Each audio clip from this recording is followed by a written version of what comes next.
જો આપણી પાસે જગ્યાનો ભલે અભાવ હોય પણ આપણું હૃદય મોટું છે, હા, એટલે આપણા હૃદય મોટા છે ને એટલે બેઠા બેઠા એક જગ્યાએ ઊભા ઊભા પણ નાચી લેવાનું.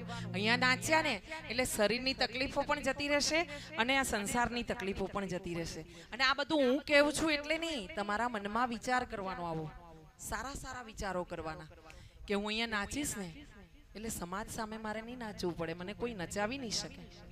હા, આવો વિચાર કરવાનો. પોતાની માટે આપણે સારા વિચાર ન કરી શકીએ તો પછી બીજા માટે તો ક્યાંથી કરી શકીએ? એટલે કમસે કમ આપણા પોતાના માટે સારા સારા વિચારો કરવાના. અહીંયા બેસીને આ જગ્યા એ છે કે જ્યાં તમે સારા વિચાર કરશો ને એકવાર એને કરોડ વાર ભગવાન સારું કરીને તમને પાછું આપશે. કારણ કે જેણે સૂર્ય ને ચંદ્ર દીધા છે ને એને ક્યાંય તમારે એક દીપક પ્રગટાવવાની કે ગંગાજળ ચડાવવાની એમ ક્યાંય જરૂર નથી. કારણ કે ગંગા તો બનાવી છે એને જ. હા, એની જટામાં કાયમ ગંગા ધારણ કરે છે.